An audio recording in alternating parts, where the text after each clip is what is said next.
Good morning and welcome to the Media Speaks Live Saturday morning news show. I'm D. Lake for Prez. Joined this morning by Sam I.B. DeGangi, Sam of the Correct Views, and the band Passing Time, Samuel. Greetings, unsettled souls. Welcome to the Saturday edition. It's awesome. We're also joined by Anne Marie. Anne, how are you doing? Hi, good. I'm doing good. Thanks. All right, great. Your place looks great. Thank you. We got all those papers wrapped up. All right, today's top headlines. Donald J. Trump, the GOP presumptive nominee, is on the rise. He is rising. He is trying to unify the Republican Party. He had a sit-down meeting this week with House Speaker Paul Ryan. They both came out encouraged that they'll be able to at least, begin to work together. And did you see any of those comments from House Speaker Paul Ryan this week, Sam? I did. I was actually listening to some of it yesterday on Hugh Hewitt's show as well, and they said they're making, inroads. They're not going to say they've never had any arguments. That's not the story so much that's caught my attention, though, is that, they're going to unify. Obviously, they would try to do that, and I'm glad that they're finally stepping away from this destroy Trump motif. What bothered me, though, is this love affair that Trump seems to have with Rudy. That does not make me happy. Rudy Giuliani is not somebody who was a friend of our liberties at all. That bothered me. Anne Marie, did you have any feelings about that? You're from New York. Do you have any thoughts about Rudy Giuliani? Rudy Giuliani, the only thing about him was he was known for cleaning up New York and cleaning up Times Square. A lot of people liked him on Staten Island, I know, because he supposedly cleaned up a lot of this stuff. And I just know that a lot of things were stricter, like fireworks. You really weren't supposed to light fireworks, but after he came into power, it was he cracked down on everything, it seemed.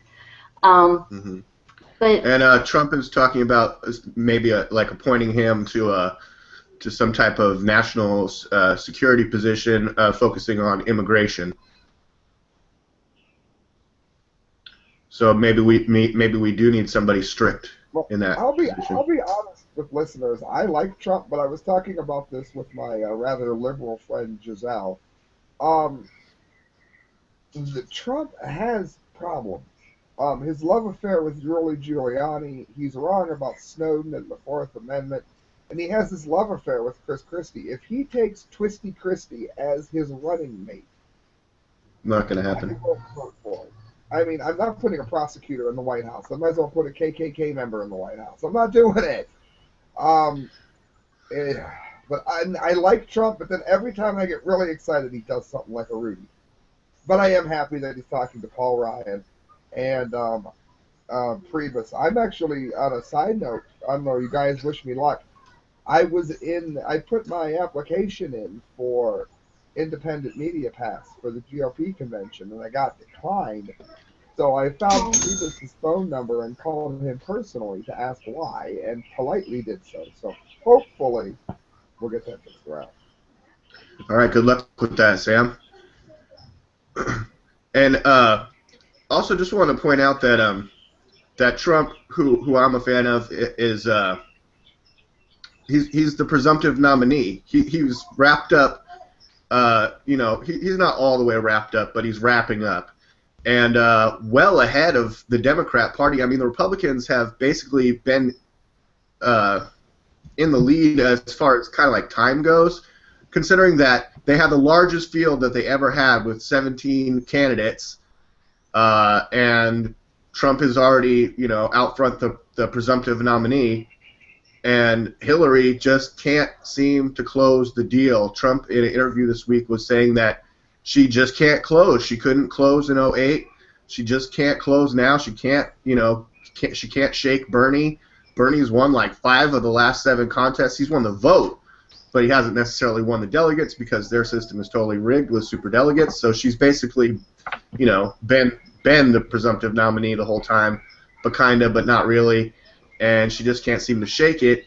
And this week in the news, of course, Bill Clinton, a lot of stuff was coming out about him. He was on Jeffrey Epstein's Lolita Express plane with underage girls and going to the orgy. Lolita Express.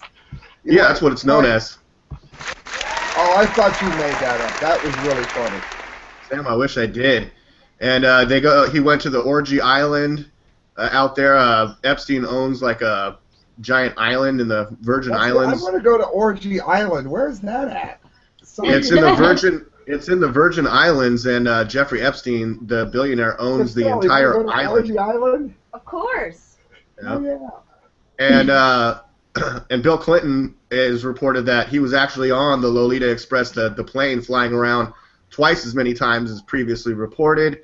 And in one instance, looking at the logs, it seemed that he shook his Secret Service detail to go do, whatever he was doing on Orgy Island with underage girls. See, I don't want to go there if it's underage girls. Never mind. I should have known it was Clinton. I should have known. Only Bill Clinton could ruin an orgy. I swear to God. Never mind. I don't want to go. Never mind. Well, the Clinton controversies drag on as next phase of campaign begins. Questions on the Clinton Foundation. Also in the news this week, Bill Clinton gave reportedly $2 million to an energy company that's partly owned by the blonde bombshell that's known as the Energizer, or the Energizer Bunny, who would frequent the Clinton's home in Chappaqua around Hillary's schedule. So when Hillary was gone, the Energizer was there and entertaining Bill Clinton. The Secret Service dubbed her the Energizer, and they said she had really perky boobs.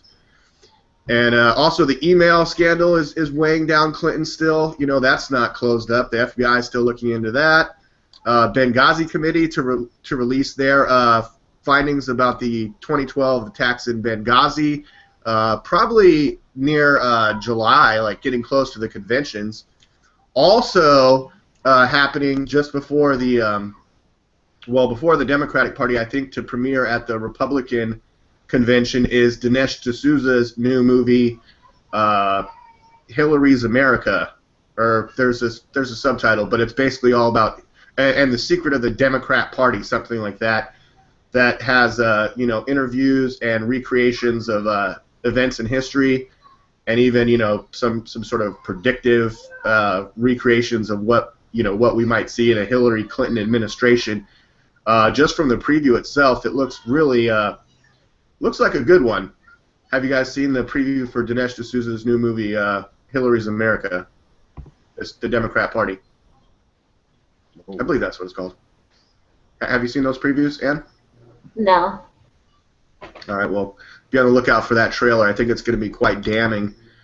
And all this is just going to keep dragging on because Hillary can't close. Like I said, like it's in today's headlines, she's facing a convergence of controversies and questions, old and new, that are likely to drag through the Democrat nominating convention into the general election and offer Republicans a ready-made framework for attacks. She's going to bring in Bernie as her running mate. If she brings in Elizabeth Warren, she's doomed. Elizabeth Warren lied about her own race just to make herself more successful in life.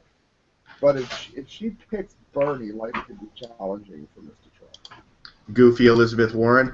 Anne-Marie, it looks like you were pulling up some news there. What do you have? Oh, I was just saying, I know that I saw an article about no emails found for Hillary Clinton's senior IT staffer at the State Department. It was from ABC News. Brian Pagliano, who set up the IT guy that set up her homebrew server. Go ahead with that. Let's hear some more. Right.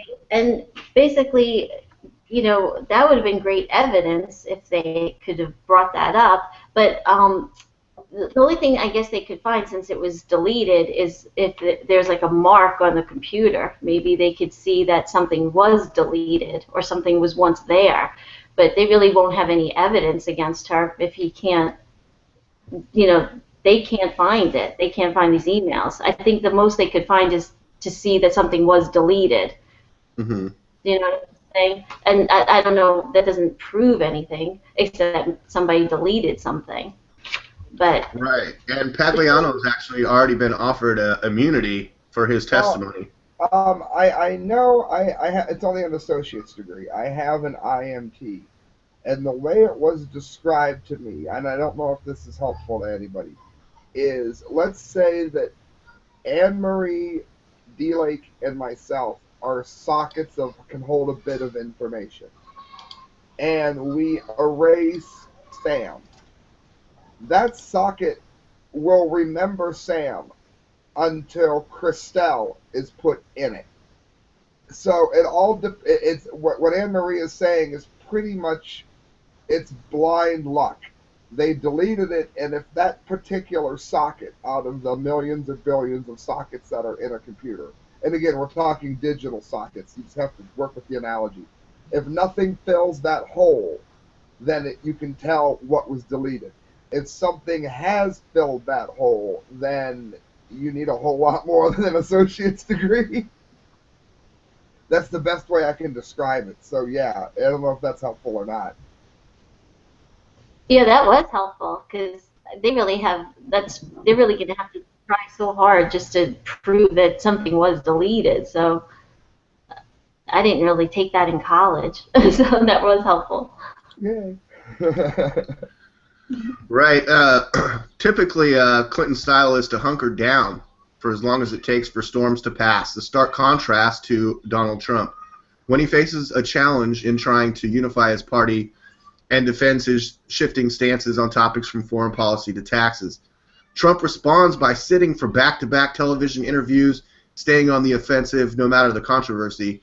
And that's the part that I just wanted to highlight there is that Trump responds by sitting for back-to-back television interviews. You know, just this week, he's doing less of the big, giant, massive rallies, more interviews, more, sit-down type interviews. Of course, his meeting with Paul Ryan and other House Republicans. And the thing is, Trump, and he's been saying it, that Hillary does not have the strength or the stamina. She just, in my opinion, will not be able to keep pace with Donald Trump and his earned media. I mean, he'll be on TV every day. He'll be somewhere every day. He'll make the news every day.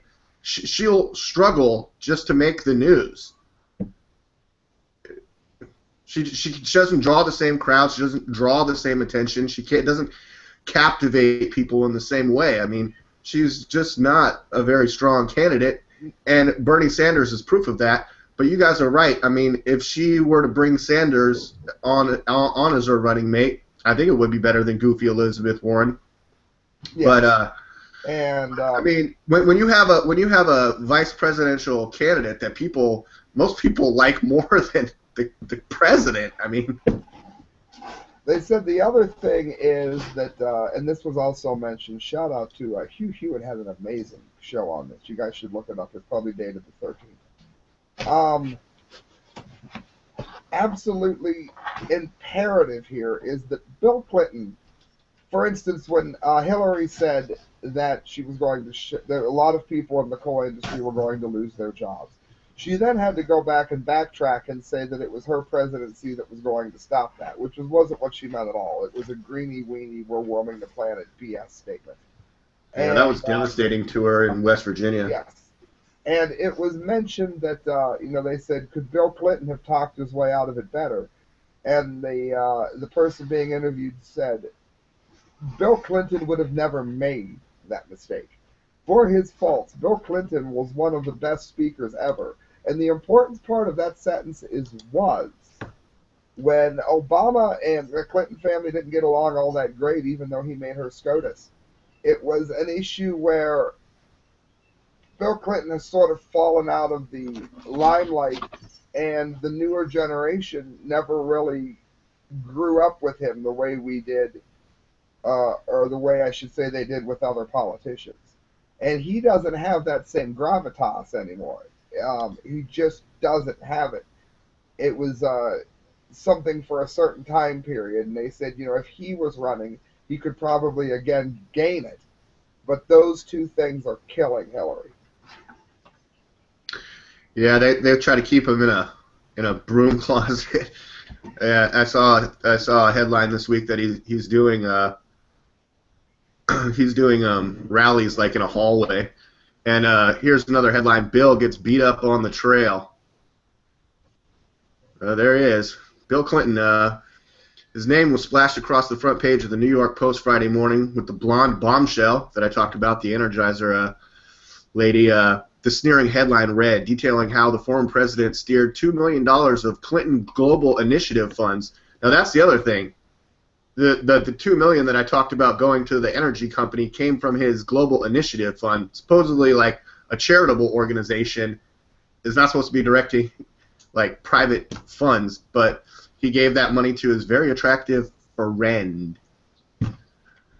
He was more than an hour late to a rally in New Jersey because he got stuck behind a truck accident on the Tappan Zee Bridge. Well, I mean, come on, he got stuck behind an accident. But anyways, he was late. And when he finally arrived at the organizing event where he dutifully touted his wife's record and the significance of winning the June 7th New Jersey primary, he was heckled by a Bernie Sanders supporter for his passage of the 1994 crime bill. "Why did you put more people in prison?" the heckler yelled out from the crowd. It wasn't an easy day, and he hasn't been a smooth ride for Bill, the big dog. Over the past few months, Bill Clinton has kept up a frenetic cross-country campaign schedule almost as packed as Hillary Clinton's. Along the way, he's drawn huge crowds in small towns, unaccustomed to seeing a former leader of the free world. But he has also been criticized for having lost his magic on the stump. Exactly what Sam was just saying. Sam, you should be writing for Politico. I forgot. I always mute out so that the crickets in the room don't keep pulling the camera away. For those tech heads, you know what I mean. Mm-hmm. I think what you're gonna run into is shit. Sam, I hear this. Hello. All right, Sam. So No, it's back. It's back. Held up. You guys froze up horribly.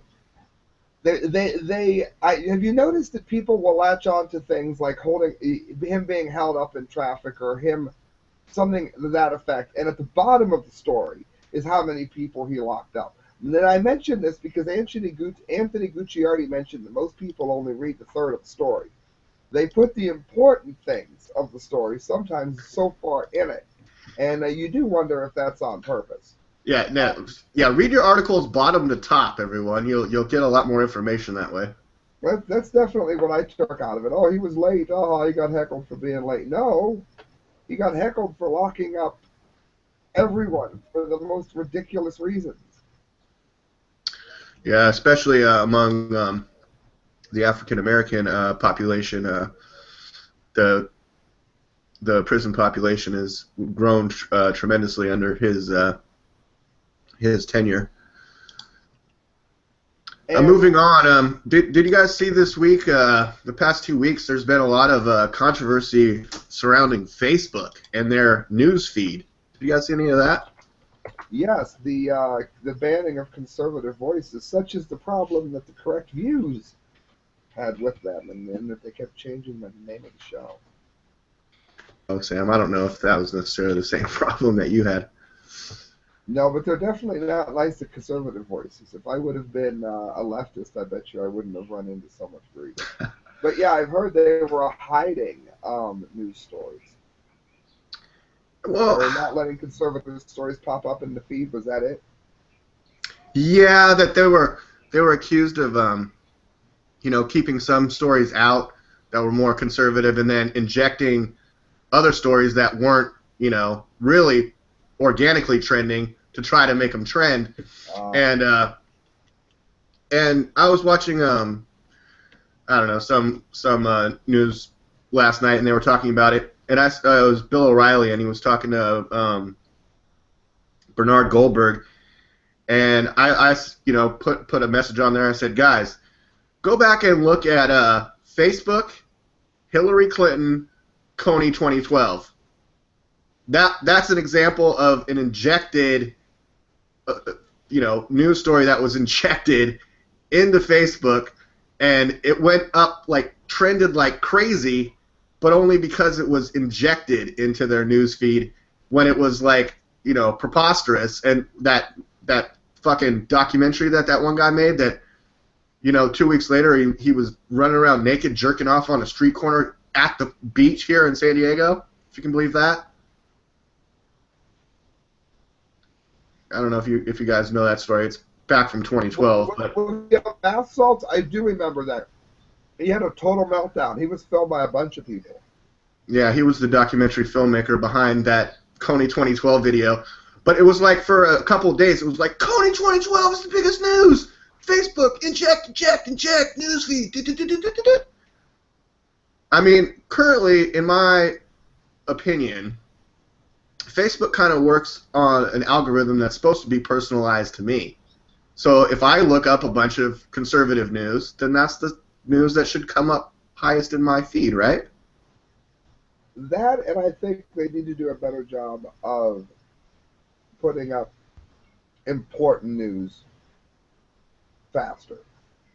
You'll end up with a top news feed that Bill Clinton was heckled while, a country gets heat. And you know what I mean? It'll be at the bottom. Emery, how do you feel about people going to Facebook to get their news, though? I mean, do a lot of people do that? Or, I mean, do you just... I mean, I get my news from everywhere, or at least I try to. So I sort of create my own internal news feed of what I think is the most important. I mean, every Saturday we talk about the things that I think are the highlights. But how do you feel? Well, I think it's fine. I mean, and then it's interesting to see your own friends and their comments to stories. I think that's even more interesting because then it's I didn't know this person felt this way. It's kind of shocking sometimes when I see this. I'm like, really? You believe that? But are you talking about me? No, I'm just kidding. That happened to me the most when I was on Facebook, which she's describing, actually. I'm sorry, say that again, Sam? That was actually what she said was very enlightening. Everyone listening to this was yeah, I know. Not only have I felt that way, but other people have felt that way about things that I've supported. I had somebody tell me once, I can't believe you like Ron Paul. He wants to lock up black people and put the civil rights back 50 years just to smoke a joint. I'm like, what the hell are you talking about? Well, early on this year in the campaign, and it's still been going on, but now it's starting to subside. I mean, I've had a bunch of people, and people I knew in high school and stuff. How can you possibly support Donald Trump? He's a racist. I'm like, okay, that's your opinion, man. I don't know. Opinions are like assholes. Everybody's got one. It's one of my favorite things. I worked in a club in Brunswick yesterday, which is about an hour away or so from where I live, a little bit more. And you notice bumper stickers on the way up. 6 months ago, I was seeing Hillarys everywhere. I'm seeing more and more Trumps everywhere I go. That's funny. I haven't seen too much signage or bumper stickers. I see a lot of Bernie. Bernie is worshipped in Canton, Ohio. Yeah, I'm here in California, so I've seen more Bernie signage than anything else. Although I did have a Bernie fan on First Friday. We had a very we always talk politics. He's real friendly, and he was saying that Ohio is a very purple state, and he's right about that. That there are you can go either way at any time. He's absolutely right. That's why you see so many. You have Democrats, Republicans as governors and mayors all over the place. It's a purple state. And okay, there's Ohio, Pennsylvania, and what's the other one? I think it's Florida, maybe. There's 3 states. It is Florida. Yes, I know where you're going. Say it. I was so happy when I read it. No one has ever been elected president without winning 2 of those 3 major battleground states. This week in polls, Trump is beating Hillary in Ohio, and they're neck and neck in the other 2 states, Pennsylvania and Florida. Yeah, it's going to be, it's going to be a crazy general election, and there's still plenty of time for Hillary to be indicted for, her email scandal or possibly the Clinton Foundation scandals and other things. But I think she's being protected, and I don't think that'll happen. And does anyone hate Debbie Wasserman Schultz as much as I do? I don't know. She's an acquired taste. No.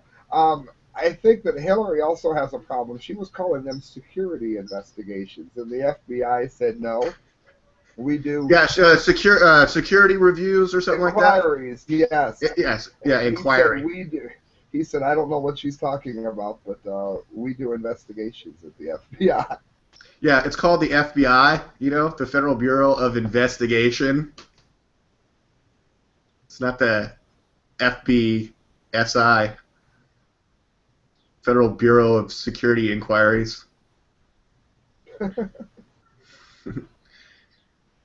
Anne-Marie, did you have anything more for us this morning on this political landscape that we're talking about? Well, I had a few things about Trump, like just things that he said. Okay, at the beginning of the week, he was on CNBC, or I'm not sure if it was the beginning of this week or the end of last week, but he was asked a question. They asked him on CNBC whether the U.S. needs to pay its debts in full or negotiate a partial payment. And he responded with, this is a quote, "I would borrow knowing that if the economy crashed, you could make a deal." So basically he's saying that he's going to run the country, as the president. He's going to run the country as like a CEO of a company. Now, we were just talking about Facebook feed, and I've seen all the Trump supporters that, some of the people that I'm friends with, I'm not friends with their friends, but I see their comments pop up, and they all say the same thing. Trump is going to save the country. Trump is, a CEO of a company, and he knows how to make money, so he'll help our country. And we do have a national debt in this country, so, that's why Trump was asked about this. So Trump was basically saying he's going to be like a CEO, and we do owe debts to banks, international countries. This is like T-bonds, Treasury notes, bonds, and he's saying that we should give them less than we owe them because he does this as CEO all the time. So this is basically like for us, if you say have a credit card and it goes to a collection agency, you could possibly call up the collection agency, and instead of them, just getting nothing from you or you declaring bankruptcy and giving them nothing, they might make a deal with you. So say I owe $1,000 on a credit card and it went to collections and I called the collection agency and they say, oh, well, you could give us $700. We'll settle it for less. And they're happy because they're getting something. It's better than nothing. And I'm happy because now I'm cleared of this debt. See? So that's basically what Trump is saying. He does this all the time in business. But the thing is that you can't do this as a president. You can't run the presidency as a CEO. Let me just see here. Because of the 14th Amendment, like this would be unconstitutional. So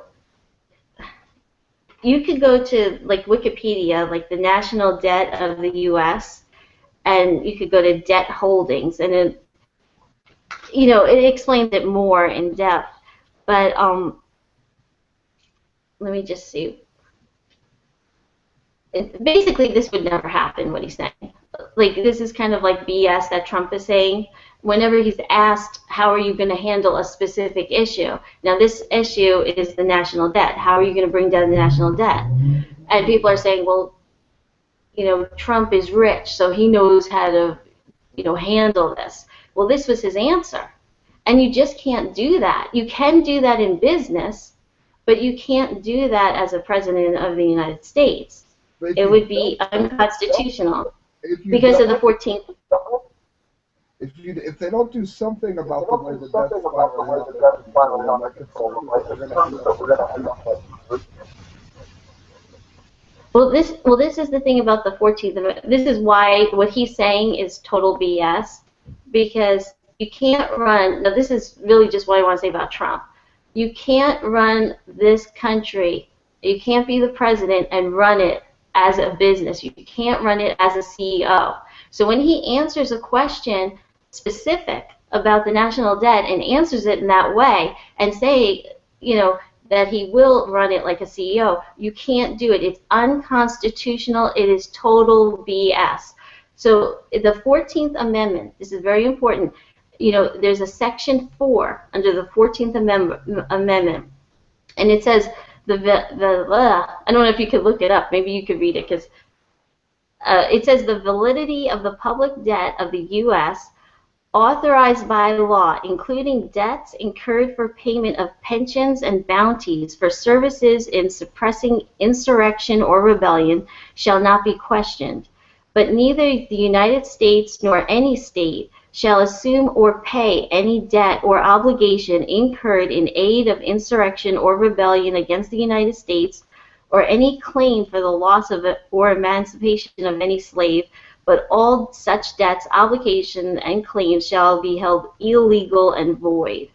Well, how would that stop what he's trying to do? Because you have to pay. He's saying, well, we just won't pay the debt in full. We'll just pay less than that. I do that in business all the time, and you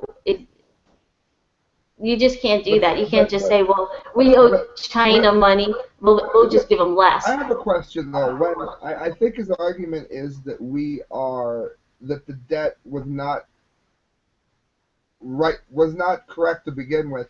When the 14th Amendment was made, were we still on the gold standard? Because you're being ripped off in the way that the central government is creating money out of thin air now and then taxing people on it. You could almost argue that the debt isn't even a proper debt. Were we on the gold standard when the 14th Amendment was written? What do you mean, the gold?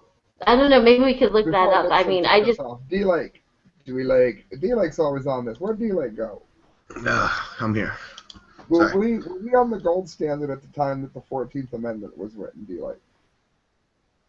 I'm pretty sure we went off the gold standard during Nixon.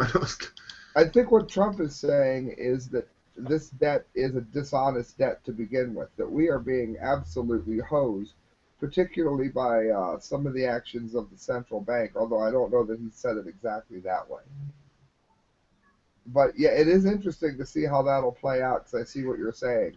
They're going to say that you have to do it based on the 14th Amendment. And I think he's trying to say that we shouldn't pay it because it's a crooked debt. I think that my problem with Trump, and I really don't understand sometimes why I see that people are so pro-Trump, because a lot of people don't say really what they like about him, like what he believes in. And I think that he sometimes doesn't know what he believes in. He's flip-flopped a lot on free trade, on borders. Let me see. I also have like this saying, like, okay, this is my problem, because when we had that showdown with Mitt Romney, that's what people said about him. Well, he's rich. He'll save our country. He knows what he's doing. And meanwhile, he got rich by bankrupting, merging companies. And when these companies merged, they fired a lot of people. A lot of people got hurt by these mergers. And he really didn't help people. And he really didn't care about the poor or even the middle class, which is like the new poor. So Trump, what worries me, first of all, is like when people say, well, I'm voting for Trump because he's going to save our country. He's not just smart, but he's rich. And since he's rich, he will help us. And the thing is that, rich people and corporations don't really care about people. They care about making profit. And the second thing about Trump is, what does he believe? Where does he stand on these issues? And he has flip-flopped. And then when they ask him a specific question as president, what are you going to do to handle this, these major issues? Like for example, this one was the national debt. He feels, it looks to me like he's put on the spot, and he answers it as a CEO. And I understand what he's saying. He's a CEO of a company. This is how he handles it as a CEO. But as president, you can't run the country as a CEO. It's unconstitutional to do that, for this, because of the 14th Amendment. Yeah, but I don't And know then that it would be if the debt is dishonest. I mean, they're literally printing money out of thin air and then calling it debt, and they've been doing it since the 70s. And I don't know that he wants us back on the gold standard, but I think that that's something that he's rallied against. But I think a lot of people like him mainly for the following reasons. Not that he's rich; they're all rich, and not as rich as him, but they're all rich. It's more of getting out of NAFTA, getting more of our jobs here, stopping the outsourcing. Even if the wall doesn't happen, if it gets voted down, a serious look at immigration happening. I think these are getting rid of Obamacare, getting rid of Common Core. These are the main issues that bring us to Trump. I think, at least it does for me.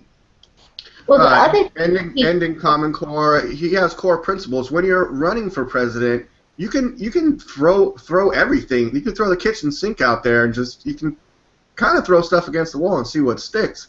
It's not until you're in the position but then you're not going to operate like a CEO. You're going to operate like the president. You're going to work with Congress. You're going to work with the representatives. You're going to work with the Supreme Court, and you're going to have the equal branches of government. So, I mean, proposing something or saying he might do something a certain way is kind of like, here's an idea. What do you guys think? I think that's the way he goes about it. Well, for me, this is what they're debating. I mean, in fact, if he does a debate with somebody else, or he's just answering a question, you want somebody who has some experience. You want somebody who knows what they're talking about and not just BSing. And also, his major problem my major problem, and this is just my opinion, is that he flip-flops a lot. See, and I do look for somebody who has a little bit more consistency. Remember in the news a couple of weeks ago, they said that he has a new team of advisors, and they were going to help him, mold and form his opinion. And he came out and said that he was for free trade. So that means no tariffs, no tax on imported goods. He flip-flopped because before he said that he was going to, remember he said that he was going to bring jobs back to America and he was going to punish these companies. When he says free trade, by doing that. When he says free trade, he means more of what Ron Paul means when you say free trade. I don't know that he means it in the way that NAFTA is in. Because I've heard talk of him making Ron Paul one of the senior posts in this regard. So he doesn't mean NAFTA is free trade, but he does mean open and free trade in that we trade with other nations. Sort of I think it was Washington, I'm not sure, that said free trade with all, foreign entanglements with none. I don't think he means NAFTA when he says it. I don't think he's in favor of NAFTA. Now it's interesting because Ron Paul was a libertarian, and that is what we were talking last week's show. That's what their platform is, and that's a major issue, is that they are for free trade, open borders, no restrictions, and that's exactly what Trump was opposed to earlier when he was campaigning. He said that he wants to bring the jobs back to America, and he wants to keep the jobs in America. You can do both. I think he wants to trade around the world with goods and products that were made here instead of abroad. I think that's where he's different from Gary Johnson, is that he wants it made here, but wants to trade with everyone.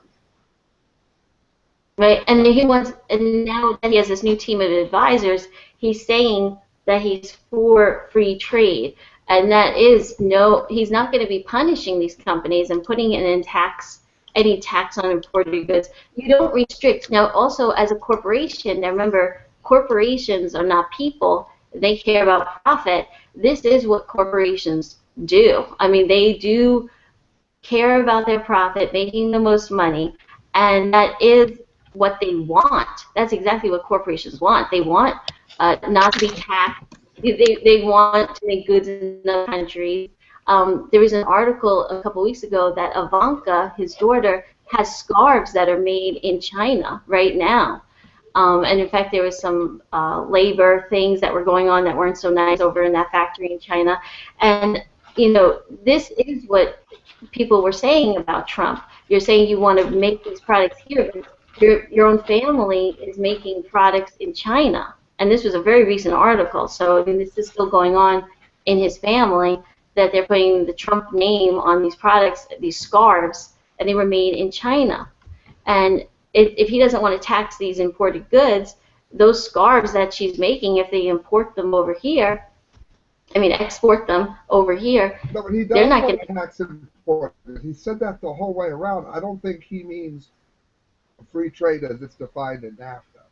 I really don't think that's what he means, because he's been talking about taxing companies that do that heavily, which is one of the And he reasons also- where he's going to get shot.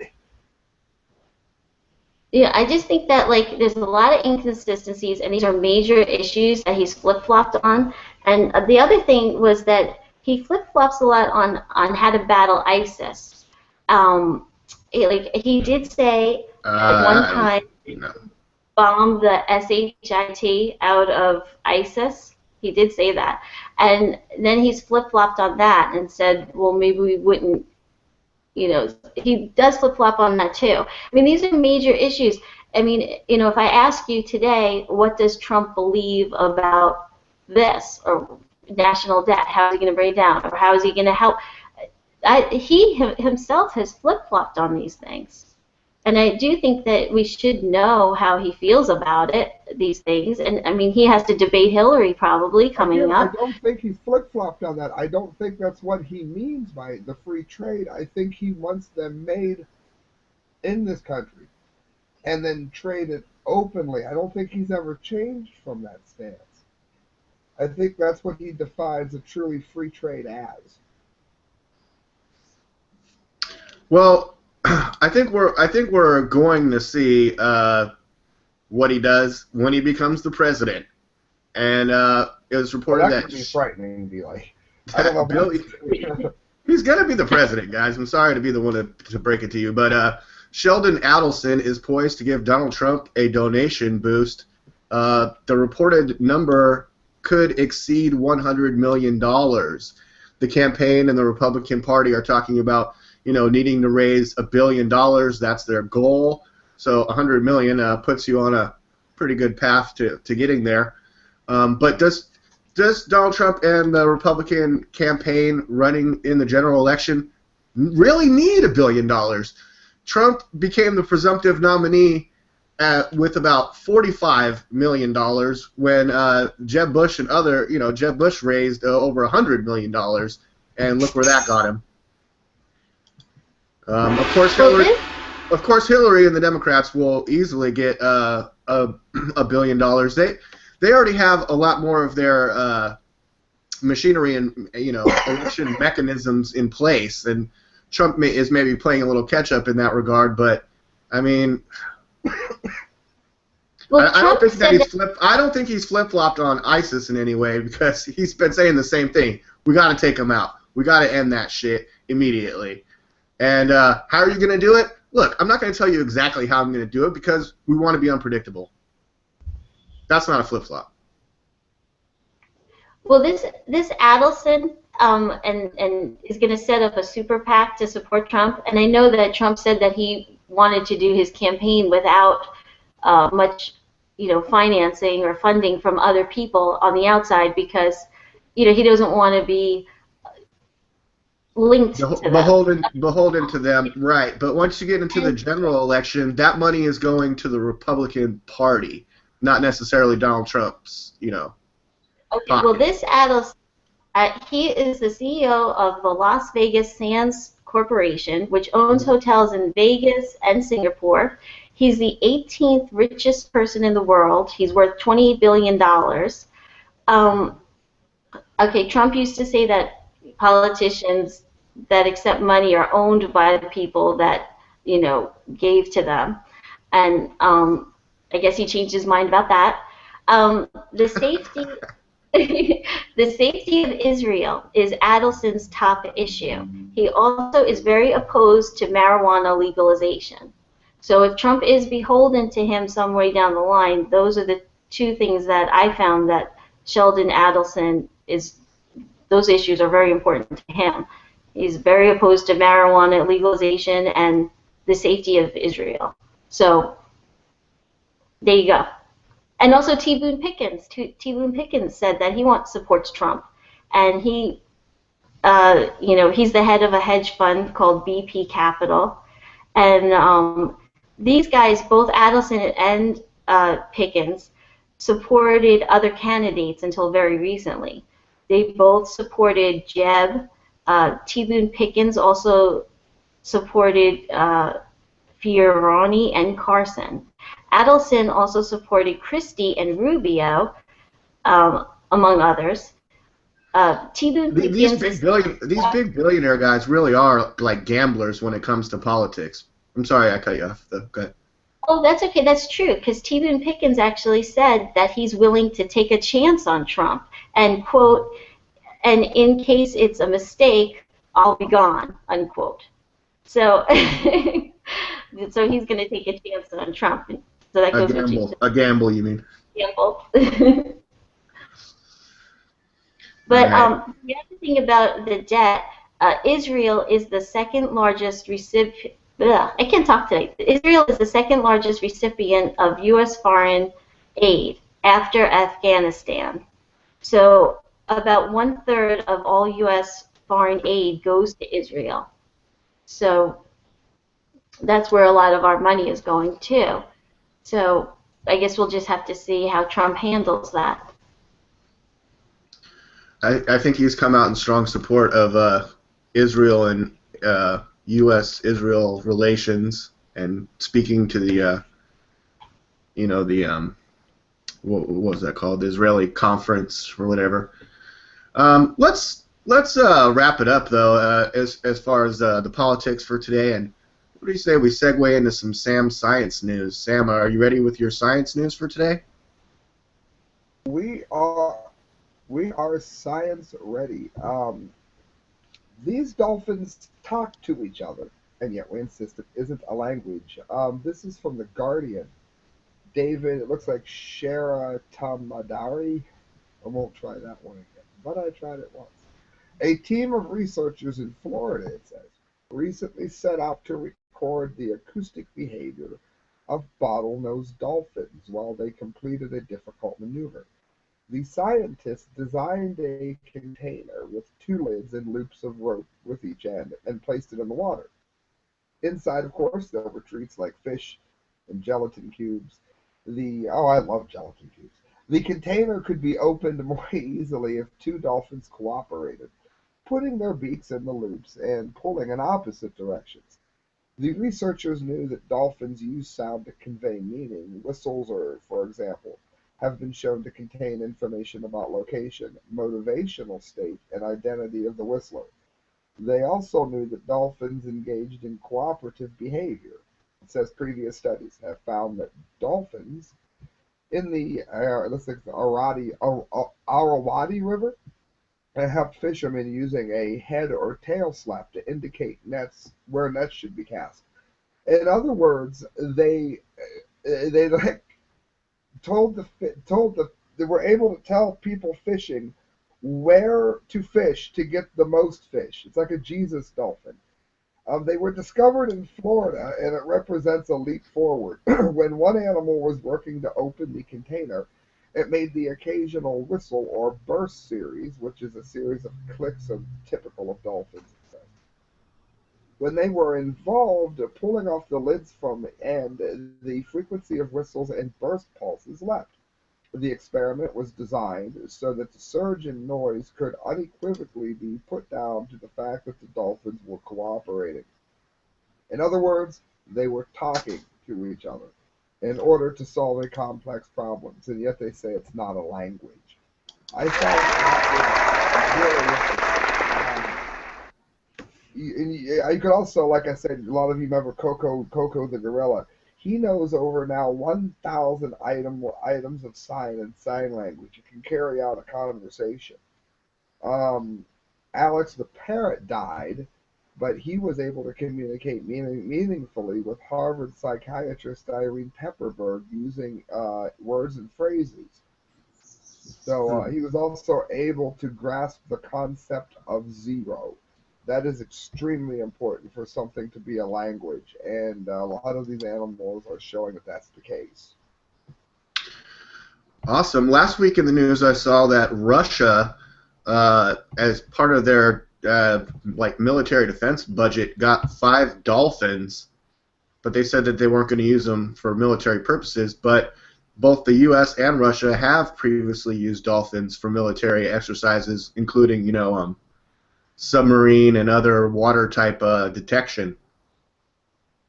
That is interesting. Yeah. I did not know that. They're going to put laser beams on their heads. I want some freaking laser beams. Did you hear the worst idea, guys, that I've maybe ever? I want to get to this real quick before I can feel like going into entertainment here. CFR globalist end U.S. states and build a China-style regional government. This is in the New American. It's written by Alex Newman. It says it's time for the United States to ditch the whole states thing and for the federal government to reorganize the nation politically into massive regions with powerful regional governments fully subservient to national and even international authorities. It says the goal of the economic master plan is for America to become more like communist China and a road towards the North American Union. It used to be that you couldn't even hint at the North American Union, and now, without being called a nutcase, now they're admitting it. Who's admitting it? People like the Council on Foreign Relations. This was writing in New York Times last month. One of the globalists were saying this is Parag Khanna, advanced economies in Western Europe and Asia are orienting themselves around obstruct urban clusters and advanced industry. In other words, they want to take you by gunpoint like China does, move you out of the country, force you to live in a big city. Now, people that know me know I love living in big cities. Canton's way too small for me, but I'm stuck here right now. I would like to retire to New York City if I could. If I could live anywhere, I'd probably pick New York. But that's not the point. Point is, they want to take you by gunpoint and make you live in urban areas and get rid of individual states. This is being talked about in a positive light by people that run our government. Excuse me. It says, you thought North American Union was a conspiracy theory, but who can blame you? The New York Times itself once published Khanna's pro-NAU diatribe, has long demonized those who oppose the agenda, including the magazine. If you haven't heard the North American Union, that may be because its plotters have succeeded in keeping it secret. Even while the CFR and the U.S. government were condoning plans for the European Union-style regime rollover in North America. And for those listening that wonder why this could be bad, you do realize that this is why Greece has crashed. This is why Europe is being overrun with refugees that are unvetted. They are raping people to the point where you can't have a New Year's Eve party. The huge party called Carnival in Germany has been canceled. When you have a setup, these massive unions, remember the Soviet Union, how did that work? We've learned nothing from history. The people that are leading us are trying to bring America into the same crash. So, I mean, it's a rather long article, but I think it needs to be looked at by a lot of people. It's a really bad idea. Yeah, it's a horrible idea. It's ridiculous. But I wanted to point that out because I'm seeing more and more on that. So, guys, make sure you look that up. It's like I gave you a piece of. It's bad news. Yeah, trust the CFR to ruin the party. Do you want to bring the Mexican economy and tie it to the American economy with the Amero coin? Because I don't want to do that. Awful idea. I have one. Whatchamacallit, science news. I don't know if you want to. It's real quick. I don't know if you saw this, but the United States builds a wall to fend off Asian carp invasion. I don't know if you know about this, but the Asian carp, uh, they really are like destroying like our ecosystem over here. And then they built a wall that's 10 feet tall, 80 feet wide, and 2 miles long. It cost $3.5 million to do this. And what they're doing is it's going to run through Eagle Marsh. It's in Indiana. Um, Basically, they're trying to prevent these carp from going into the Great Lakes. I don't know if you've ever seen a video. Without other great. And then Australia, now this is they're having a carp problem also. Australia will deliberately release the herpes virus to kill their invasive carp. They're actually going to release the herpes virus. You know what that's going to do to people that eat the carp? I have an idea. Why don't you invest in a small amount of dynamite, do some Hawaiian fishing, clean them properly. It's a carp. You got to watch their mudline. And give them to needy, starving families. No, we can't do that. It's better to release the herpes virus into the water. I know, it's really gross. And they say that these carp are they have a lot of bones in them. So people really don't want to eat them because there's just too many bones. And they're really like eating up all the plankton and the mussels. And it's like a problem here in the U.S. And if you see a video, they kind of jump into people's boats. There's that many of them now. So they have to do something. Carp are, have you ever caught a carp fishing? They go straight to the bottom and fight you all the way in. I've only eaten carp once. I was with these people that had a fish fry of everything that was caught. They knew how to clean them. I didn't, so I didn't care. It was good. It didn't taste bad. I can clean a bass. I can clean a bluegill, but you have to be kind of a surgeon to do a carp or a catfish right. My favorite fish is trout, but that's, a freshwater. I love like rainbow trout or trout. Yes. Uh-oh, D-Link got the fish up. Yeah, I like swordfish. Swordfish is really good. With some lemon herb butter on the grilled swordfish. All right, guys, what do you have this week in entertainment? Well, I came across one thing you're going to love, D-Link. One of my favorite skateboarders, William Spencer. I like him and Richie Jackson quite a bit. I also like Christian Assoy. But William Spencer, the skate ninja, is actually D-Link Spider-Man stunt double. And I couldn't wait to tell you that. Oh my God, D-Link's going to have like an on-air orgasm and his beard's going to go straight. Eric Spencer is the Spider-Man of real life, D-Link. I found him for you. Mm-hmm. Looks like he was Andrew Garfield's stunt double in the last Spider-Man, but now we have a new Spider-Man in Tom Holland. Oh, I see. Yeah. Yeah, Tom Holland was a great Spider-Man in the Captain America Civil War that I was talking about last week. Is that the one that Mark Dice is talking about how they were mad at him because he was straight? They don't like Captain America because he's straight. Oh, yeah, Vanity Fair put out a thing that Captain America exuded too much heterosexual virility. And they wanted Captain America and Bucky Barnes, the Winter Soldier, to be like ambiguously gay. And Captain America Civil War. And the thing is that there's never been anything gay remotely about Captain America ever in his entire history. And some lady at the Vanity Fair thinks that he should be more ambiguously gay and not kiss the girls and not talk about chasing skirts 100 years ago with him and Bucky in the World War II. I mean, give me a break. That's ridiculous. No one wants gay Captain America, okay? No, we do not want gay Captain America.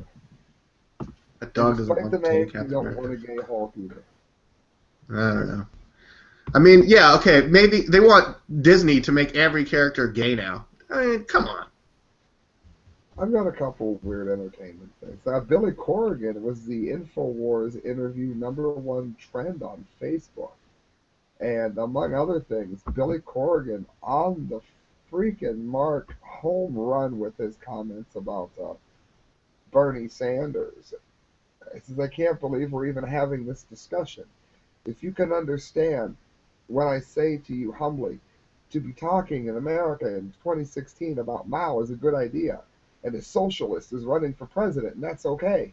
And we're going to go back to these crazy tax rates where we're going to completely disempower the innovators in this country because the new technocratic class wants to keep their position and they want to keep anybody else from coming into the game. That's just crazy to me. What an amazing comment, Billy Corrigan. Just on every word there should be mandatory for all school-age children to learn and recite, to graduate. It's just on the mark. I've got, you guys give me some, then I got two more, and a death. Go ahead, Emily. I got a couple of things for entertainment. One is kind of like sports entertainment. This guy, his name is Antonio Cromartie. He was a 4-time Pro Bowler. He's currently a free agent. He was a former Jets player. He had 8 kids with 7 different women. Okay, and he paid $336,000 in child support a year. That's $3,500 per month per child. So then you times that by 8, and then it's $28,000 a month in child support. So $28,000 a month for child support. Now he has a wife, and they have 2 children, and so now he has 10 kids. Okay, so last year he got a vasectomy, and his wife got pregnant after he had the vasectomy, and she just had twins, I think, on Mother's Day. So now this is his 11th and 12th children. So that I thought was interesting because he's got a lot of children, a lot of debt, but he had a vasectomy, and she not only got pregnant, she got pregnant with twins. So I thought that was an interesting story. This guy's as fertile as topsoil. I thought vasectomies were pretty solid, but maybe not 100%, I guess. No, I guess they're not. The second story I had was about Lego. I don't know, did you guys like Legos when you were little? Because I loved Legos. Oh, hell yeah. My brother. Legos and Lincoln Logs and all of it. Erector sets. My son loves Legos. Those Legos are expensive, like the Star Wars Legos. Well, anyway, this is the thing that they just recently came out and apologized. Okay, there is this artist. He's an artist and an activist, and his name is Ai Weiwei. It's A-I, and then a space, and then it's W-E-I-W-E-I. He's from China. He's 58 years old. He's a critic of the Chinese government and their position on democracy and human rights. He investigated corruption and cover-ups of Chinese government. Now, he did live in the U.S. from 81 to 91, and he went to Parsons School of Design. He returned to China in 1993. Now, he was arrested in April 2011, and he was held for 81 days and never charged. He was held in China. He was arrested at the Beijing airport. He wanted to get on a flight to Hong Kong. So anyway, he wanted to do a exhibit. He was going to do this art exhibit, and he wanted to make this whole exhibit. He's a political artist. He wanted to make the exhibit out of Legos. So he called up Lego. Now, Lego is a Denmark company. Lego is L-E-G. It means play well, G-O-D-T. So it means play well. And basically they make these Lego products. They make them all over the world. They make the moldings in Mexico. They make some in Denmark. They're going to be opening a factory in China, and they're going to be making the Lego bricks there and things like that. Now, the Lego refused to sell a bulk order to him for an exhibit that he was going to do in Melbourne, Australia. So people from around the world sent their Lego bricks to Ai Weiwei for his exhibit. And he did go through with the exhibit. The exhibit was called Andy Warhol, and then there's like a line, like a vertical line, and then it's Ai Weiwei. And he did it the Let Go Room in 2015. It's going to be at the National Gallery of Victoria in Melbourne. He donated to them. Oh, you still there? Yeah, for sure. Okay, well, you could see this. There's a picture of it.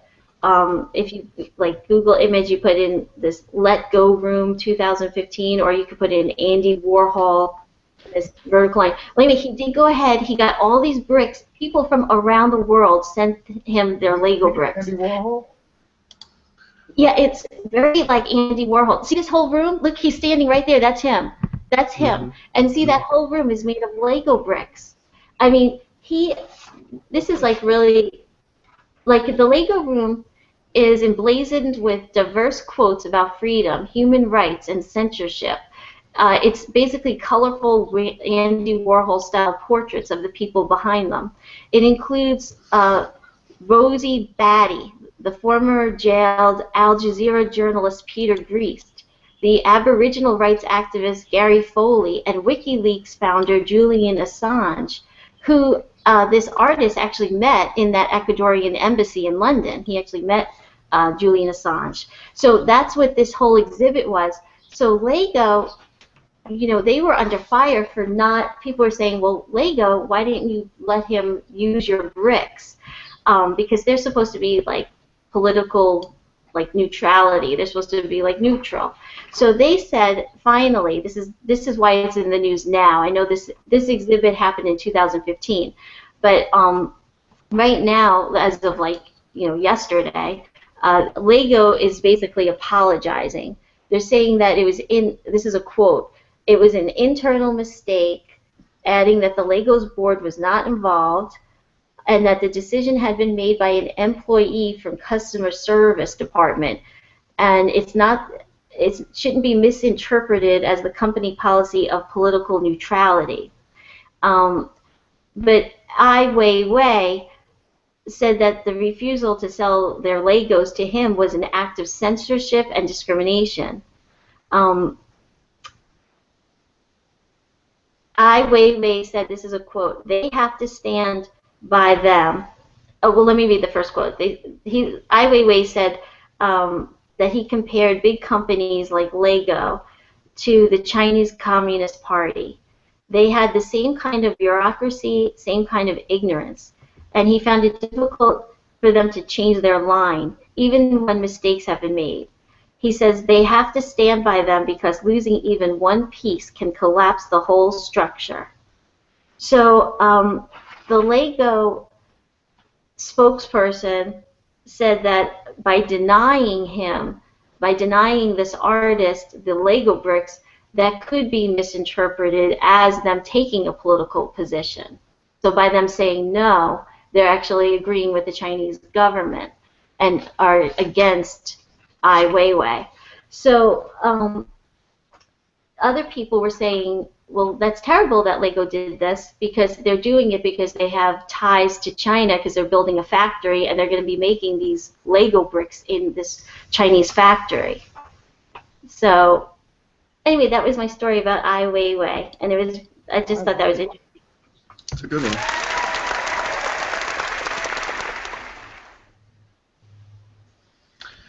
I have an interesting one.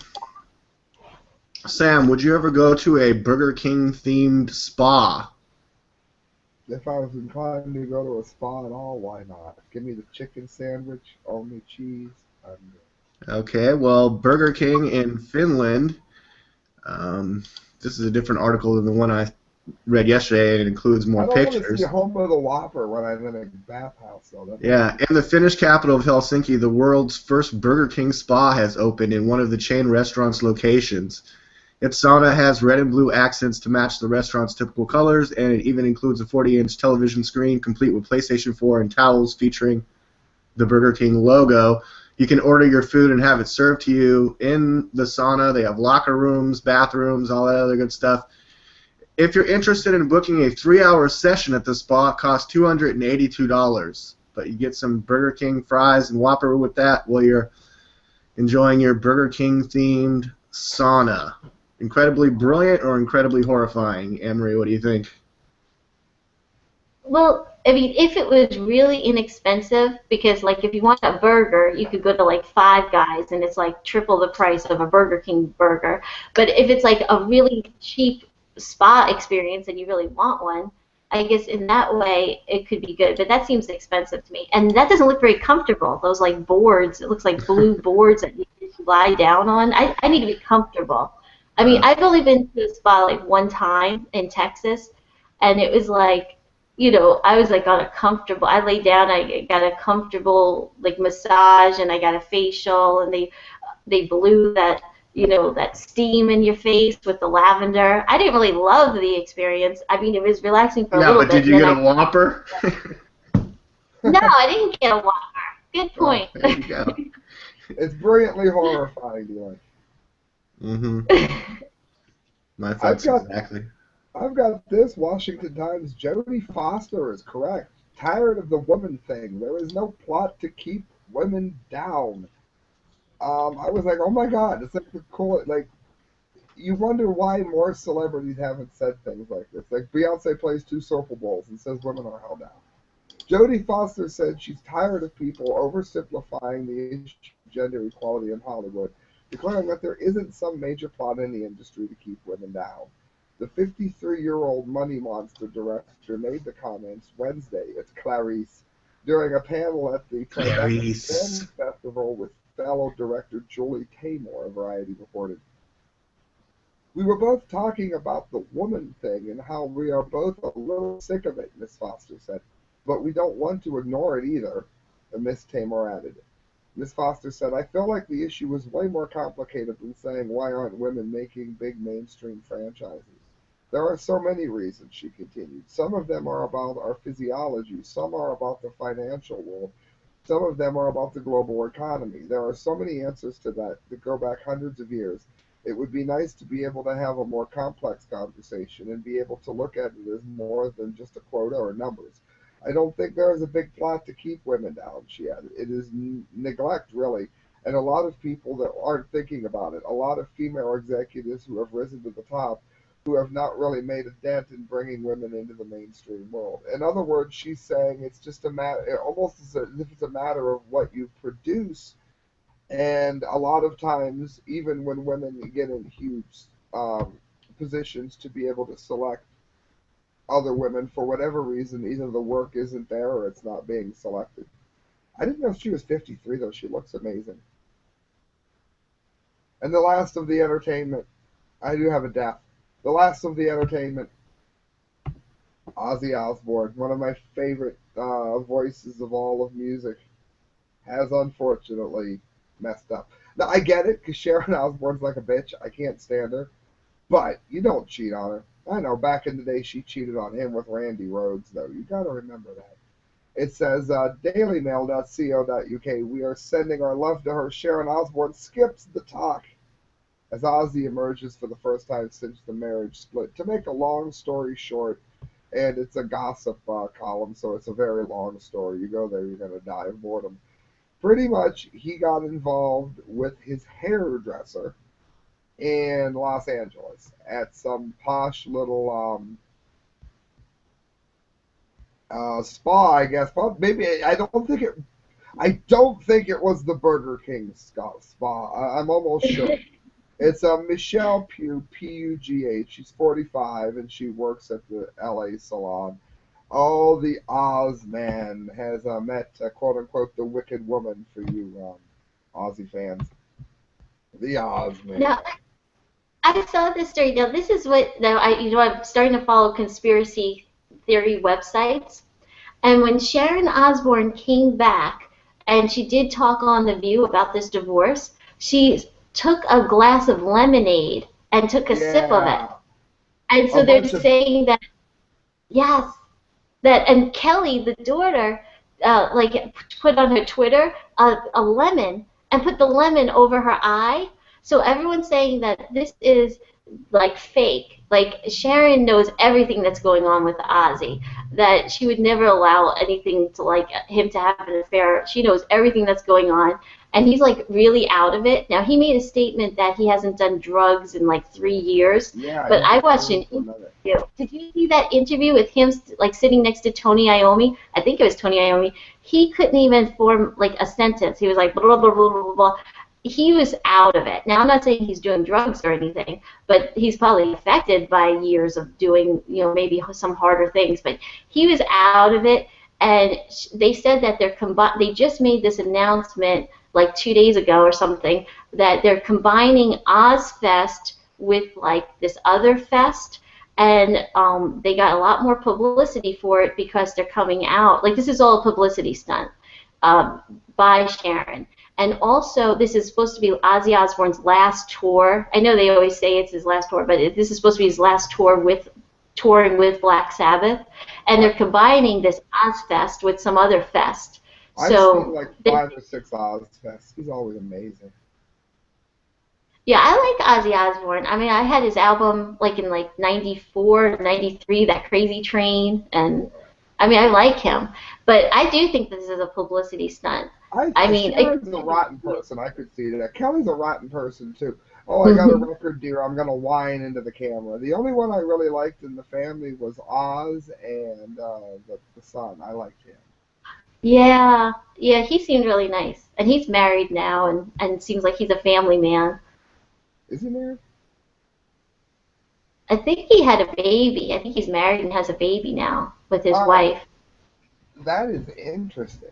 Very, very interesting. Yeah, he was supposed to be on an NBC show about like it was like a celebrity kind of like get me out of here kind of show where they had to do things, but he got sick. I'm not sure if he got Yeah. I heard that. He's got some yeah. shitty disease. What disease does Jack Osborne have? Do you like? I remember it sucked. I do remember that. As that happens, I've got it. Do you like? I got the sound and everything. Kit Daniels, prison. Jeff Osborne? Jack Osborne. He's got some Jack. kind of disease. Listen to this, friends. The most suspicious suicide of all time.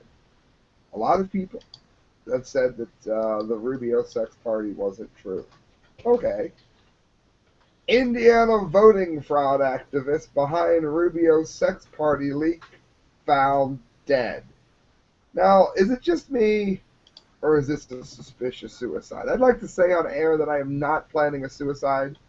Are you planning any, Anne Marie? I'm not planning any. D-Like, are you planning a suicide? I think. No, I'm planning a gay sex party with bubbles. Beautiful. Okay, good. So if any of us vanish here, like poor Gary Welsh, voting fraud activist, who tipped off InfoWars' Wayne Madsen on Marco Rubio's phone sex gay parties, was found dead leading up to the Indiana primary. Police found Welsh's body in an apartment complex stairwell in Indianapolis, Indiana on May 1st and quickly ruled it a suicide. Sure. Mm-hmm. Before the Indiana primary that he wanted to make sure was fair, he decided to kill himself before he saw if his work worked. Sure. He was a well-known lawyer and political commentator in Indiana who combated against the takeover of the state by religious fundamentalists and opposed well-connected GOP presidential candidates like Jeb Bush, Ted Cruz, and Rubio. The timing of Welsh's death just prior to the Indiana GOP primary, one that Cruz hoped to win, is troubling to say the least. He is also known as an advocate and supported Donald Trump for the GOP nomination. Friends, that's just odd to me. I'm sorry. If you believe that's a suicide, I'd love to sell you a bridge because this is a mess. For sure. That's Very interesting. A little suspicious, but well, I don't know. not good. All right, I think it's been a great show. How do you guys feel? Did you get everything out today? Oh, D-Lek, you're gonna be trying to remember what all this is to type it into the description and the name. I can't wait to see how you do it. Okay. The description's gonna take you forever. Yeah, I like to go back and like listen to the show, and then I go, oh yeah, we talked about that. Oh, this. Good stuff today.